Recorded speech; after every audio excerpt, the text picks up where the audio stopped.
9 subject mathematics question number 5 से लेकर चलते हैं, जिससे कि हमने पिछले की वीडियो में क्वेश्चन नंबर 4 तक डिस्कस किया था। क्वेश्चन नंबर 5 है 1/17 के दशमलव प्रसार में अंकों की पुनरावृत्ति खंड में अंकों की अधिकतम संख्या क्या हो सकती है।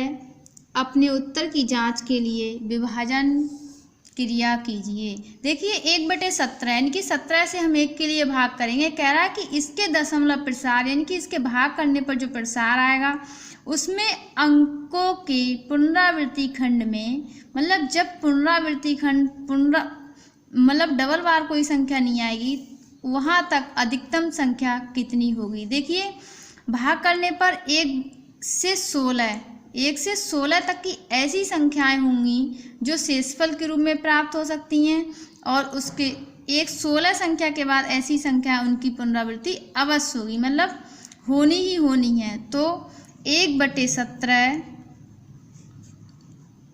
के दशमलव प्रसार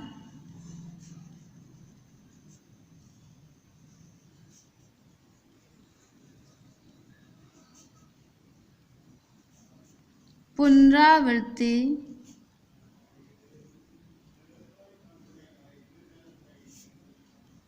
खंड में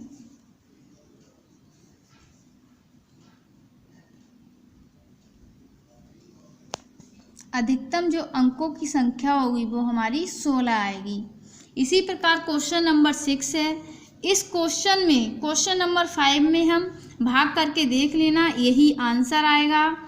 भाग तो सभी के लिए करनी आती ही होगी। क्वेश्चन नंबर 6, ऐसी 3 संख्याएं लिखिए जिनके दशमलव प्रसार अशांत, मतलब जिन संख्याओं में शेषफल 0 नहीं आएगा वो संख्या अशांत होंगी। इस तरीके से ये भी कह सकते हैं कि रूट में जितनी संख्याएं लिखी होती हैं उनका शेषफल मतलब 0 आता है। इस तरीके से विषम जैसे √2, √3, √5, इस तरीके से 11, 13।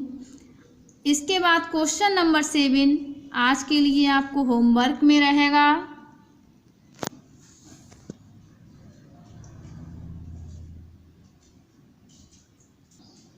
क्वेश्चन नंबर 8 की तरफ चलते हैं। बताइए कि निम्नलिखित संख्याओं में कौन कौन सी संख्याएं परिमेय और कौन कौन सी संख्याएं अपरिमेय हैं। नंबर 1 देखिए √23 है ये हमारा। √23 का जब हम ये वर्गमूल निकालेंगे तो इसमें शेषफल के रूप में लगातार संख्याएं मतलब हमारी प्राप्त होंगी, यानी कि शेषफल 0 नहीं आएगा, तो हमारी ये संख्या कहलाएगी अपरिमेय।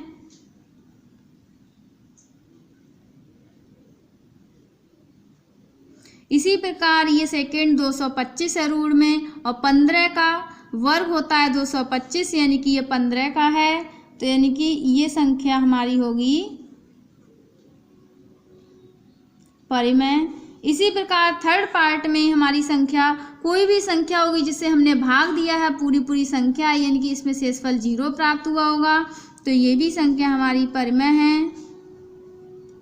इसी प्रकार क्वेश्चन नंबर 4 में देखिए ये डॉट तो लगा है हमारा, संख्या ये देखिए कंप्लीट है 4 7 8, लगातार में 4 7 8 4 7 8 इसी तरीके से रिपीट हो रही है हमारी, यानी कि ये भी संख्या हमारी क्या है परिमेय। इस संख्या में रिपीट तो हो रही है हमारी, लेकिन इसमें 0 का अंतर बढ़ रहा है, 0 बढ़ता जा रहा है, यानी कि संख्या सेम रिपीट नहीं हो रही है, ये हमारी अपरिमेय है।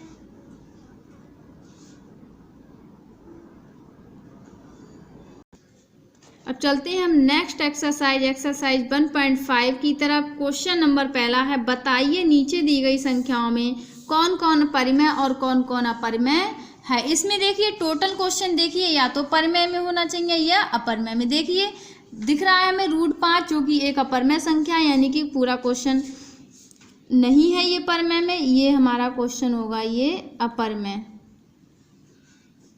इसी प्रकार इसके सेकेंड पार्ट की तरफ आते हैं। 3 + √23 ब्रैकेट 1 माइनस का √23 लिखा है, इसे ब्रैकेट से हटाते हैं। 3 + √23 माइनस का √23 माइनस और प्लस समान संख्या होने पर कट जाएगा, ये 3 आ रहा है, यानी कि ये संख्या हमारी क्या है परिमेय। नंबर थर्ड पार्ट की ओर चलते हैं। थर्ड पार्ट में हमें दिया है 2√7/7 ये 7 से 7 रूट वाला कट हो जाएगा। ये संख्या हमारी 2/7 यानी कि ये परिमेय है। नंबर 4 दिया है 1/√2, ये रूट में लिखी है, ये हमारी संख्या है अपरिमेय। नंबर 5 दिया है 2π, जो कि पाई एक यानी कि ये अंश बटा हर के रूप में नहीं लिखी है, ये भी संख्या हमारी क्या है अपरिमेय। अब हम इसके सेकंड क्वेश्चन की तरफ चलते हैं। इस प्रकार हम चलते हैं सेकंड नंबर क्वेश्चन की तरफ, जिसका पहला पार्ट 3+√3 और ब्रैकेट में इधर लिखा है 2+√2। इस तरीके के क्वेश्चन देखिए, हम इस 3 की इन दोनों में पहले गुणा करेंगे। 3 × 2 प्लस 3 × √2 प्लस √3 × 2 प्लस √3 × √2। 3 दूनी 6 प्राप्त होगा। यहाँ पे 3 की √2 से गुणा करेंगे, 3 √2 प्राप्त होगा। इधर 2 √3 प्राप्त होगा। इधर √3 और √2 गुणा करने पर √6 प्राप्त होगा। इसका आंसर हमें यही प्राप्त होता है।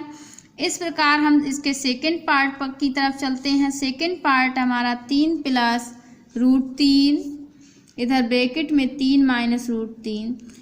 यह क्वेश्चन भी हम इस तरीके से कर सकते हैं, लेकिन देखिए हमने फर्स्ट वीडियो में एक फार्मूला पढ़ा था a + b a - b = पढ़ा था a² - b², जिसे वर्गांतर का फार्मूला भी कहते हैं। तो देखिएगा यहाँ पे इधर a = 3 है और b = √3 है। हमें ये फार्मूला यूज करना है इसमें। By using